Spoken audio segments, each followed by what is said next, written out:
Welcome to Davao City, home to a diverse numbers of ethnicities and a key destination in Mindanao for its fast progress and rich culture.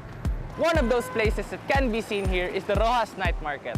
Starting from 5 p.m., this place becomes a cradle of diverse cuisine from Islamic dishes, Korean, and of course traditional Filipino dishes, catering to a vast number of people every night.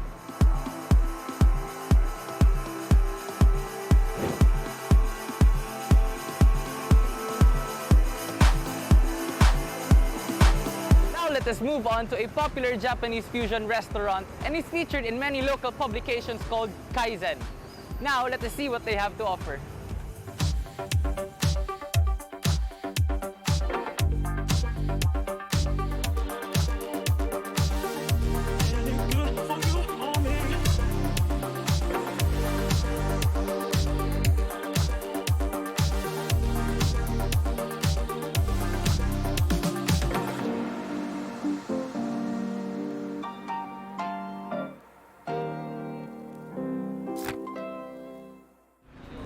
Hi, Chef. Hi. It's finally nice to Welcome. meet you, Chef. What can I get for you today? Anything you can recommend here, Chef? Okay, let's go. Hey, let's go. Today I'm gonna make you our one of our special out of the menu that usually I make it during if we have like VIPs, but for upon request. So this one we are making it with fresh salmon from Norway, and then we call it the seared salmon or salmon tataki. We call it the salmon tataki.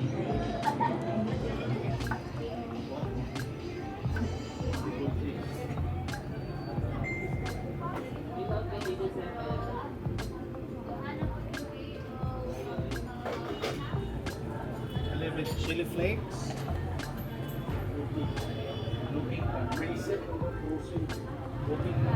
Ponzu.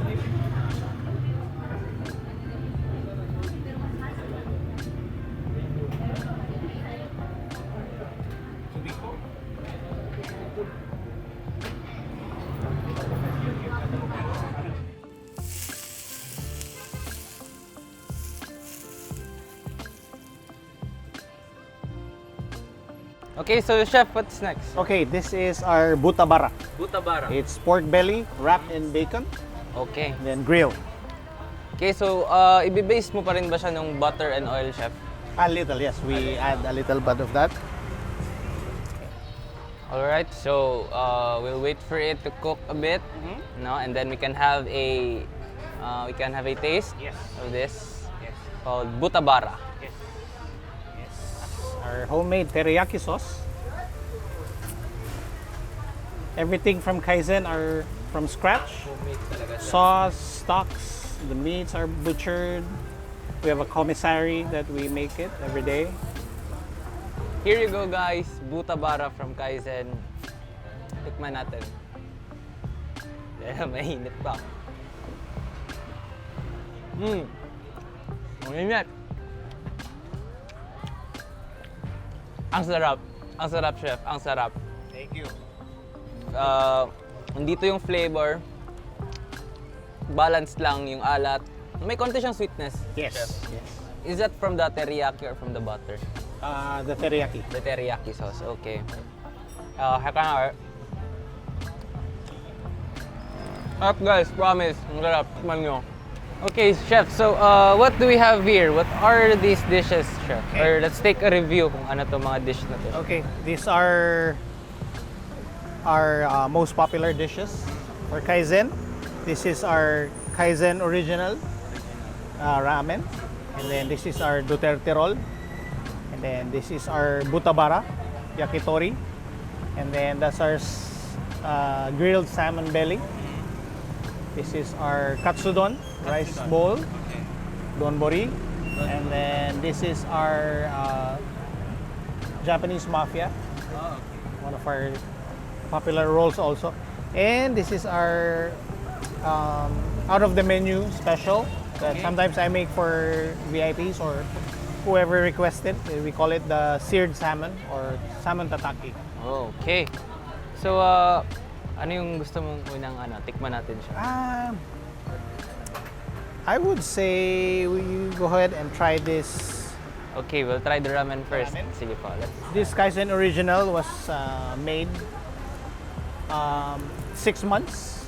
6 months It ago? was Or- it took 6 months it for took us 6 to build months. it, Oh, okay. and there's a lot of work on it. You know, arguments and yes, no, and finally after 6 months we created the Kaizen original.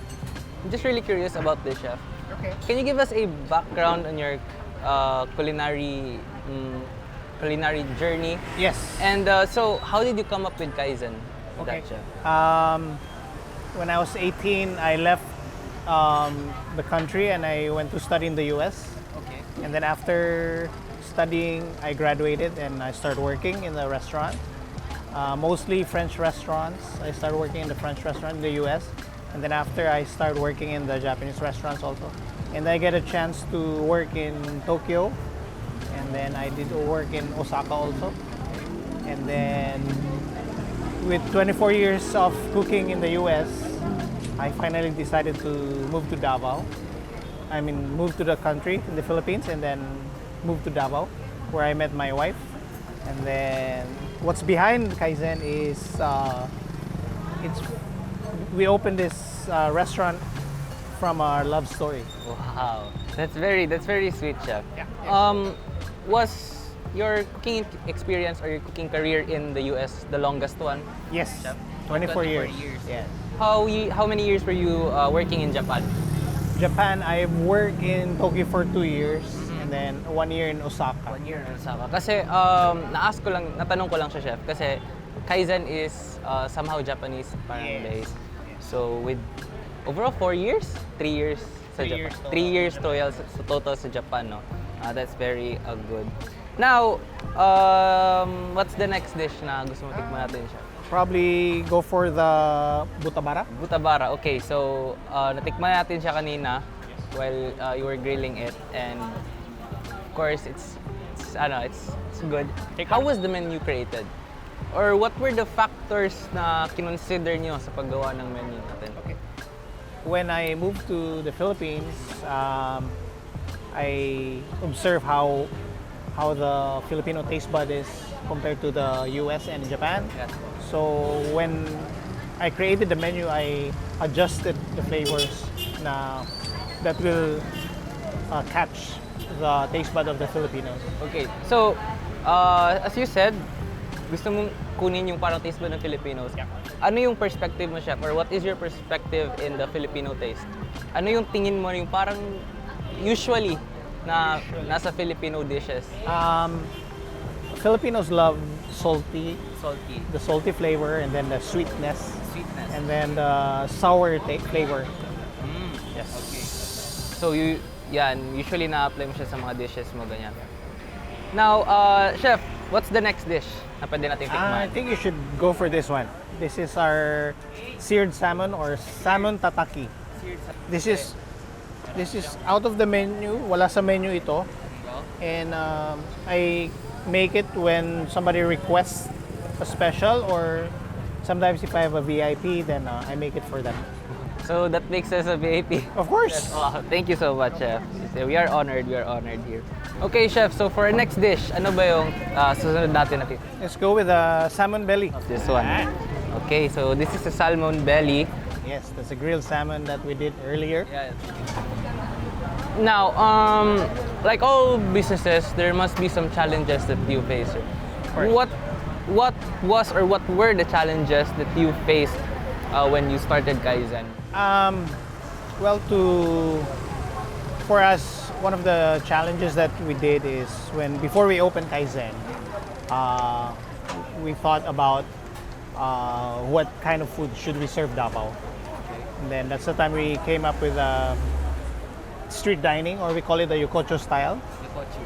That's the like in Tokyo or any part in Japan, in any cities, and there's like street alley food dining areas, and then we brought it here in Davao. Okay, so why yokochu? Why street dining, chef? Yokocho, it's casual, it's fast, and it's fun. You know, it's smoky and it's loud. And if you go to Japan, Every night, all the street alleys are packed with dining Yes, experience. no? Punong-puno talaga lahat. Pinupuntahan talaga siya ng mga tao din, chef. Yes. Now, chef, for our next dish, ano po ang sunod natin titikman? Let's go with the Japanese. Japanese mafia. Okay, Japanese mafia. So, This one is salmon inside and crab tempura. crab tempura. Yes. And then we have a special sauce. We call it the mafia sauce. Mafia. Okay. Were you really, when you started Kaizen, or when you had Kaizen as an idea, were you really planning to approach the authentic way, or like was fusion already in mind, chef? Before we opened Kaizen in Davao, I studied around what they have, and I've noticed that there's a lot of traditional, very good restaurants in Davao. So, as my background also being in the French cuisine, working in the French restaurants and Japanese restaurants in the States, I combined that experience and came up with a California style of cooking. And that's why sometimes people would ask me what kind of sushis are these, and I say it's a California style sushi. So, chef, what's the difference between a California style sushi and a Japanese style sushi? Japanese are the traditional ones.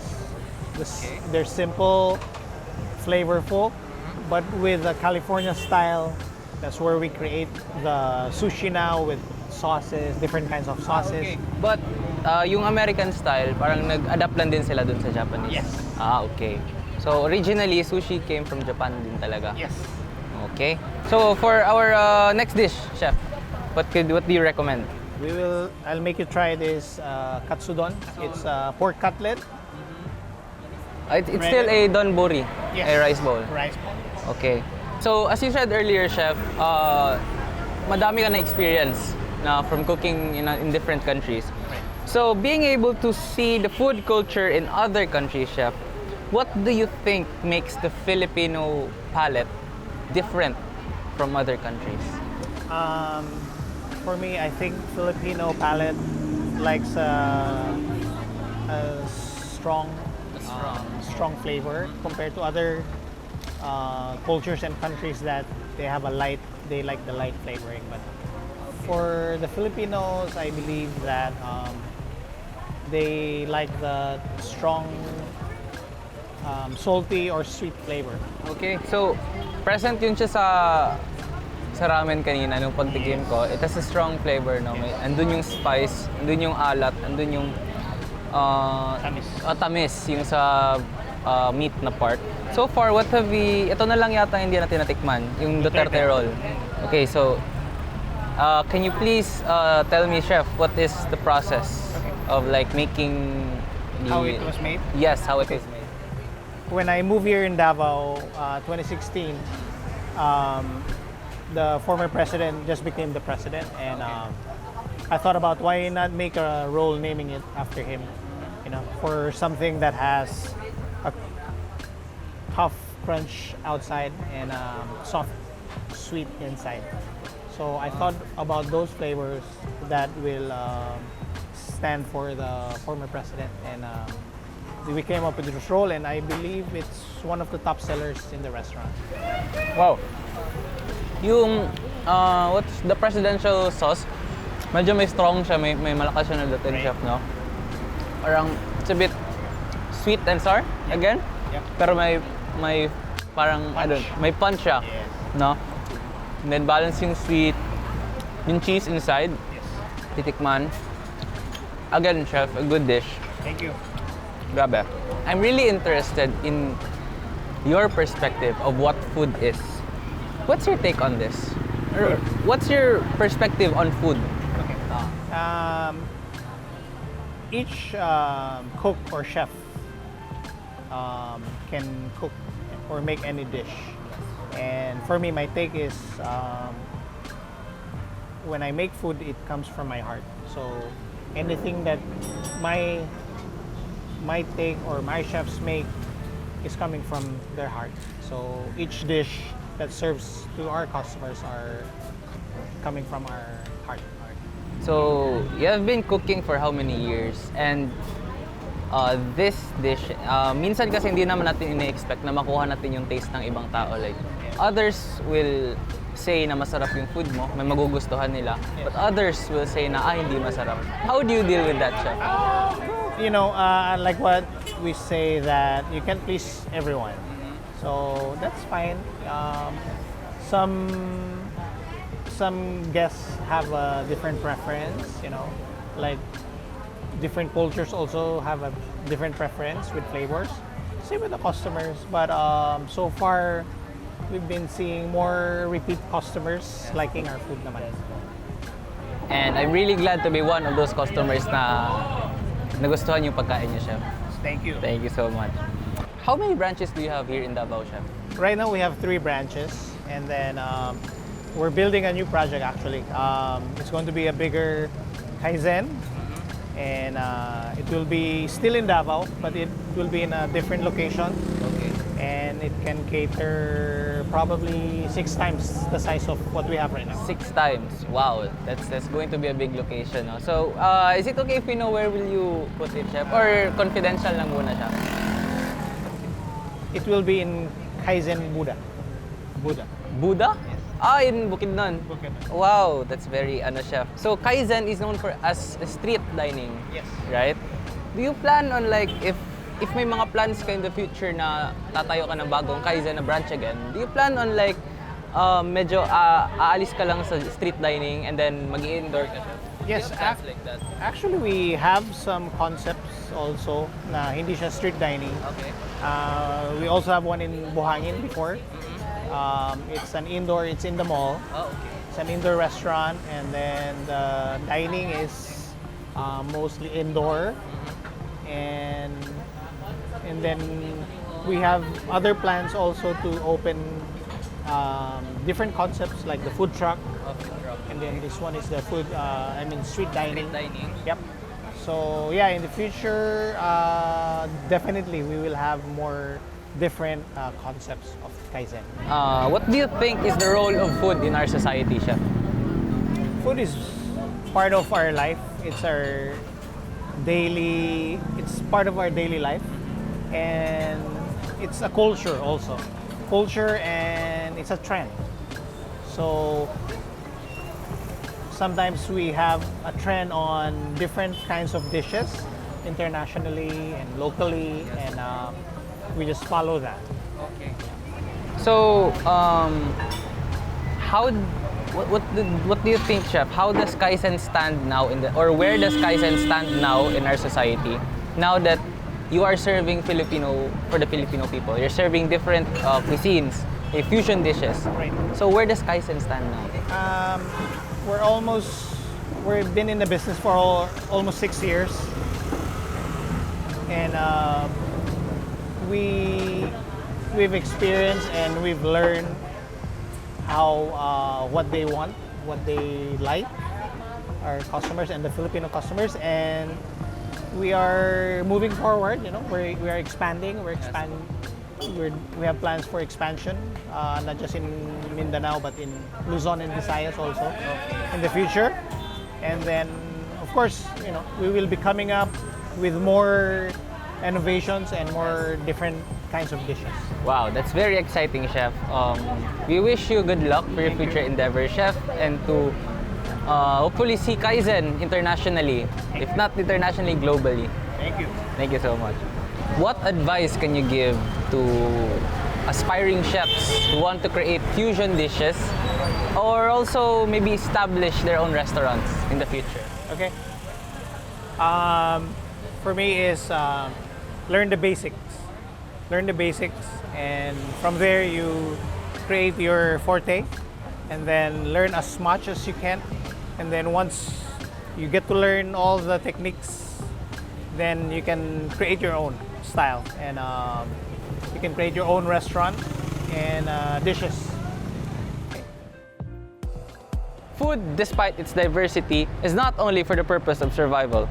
It is a form of entertainment, a medium for communication in which one can use to share his feelings or thoughts over a food. It is not only about the taste but also the experience as well. And in my case, I was able to take that into Chef Dana's passion in cooking and serving the public. It has been fun exploring these fusion dishes here in Kaizen Davao. I am your host, Jose Janver Gabriel A. Peñero, and this has been Streets of Fusion.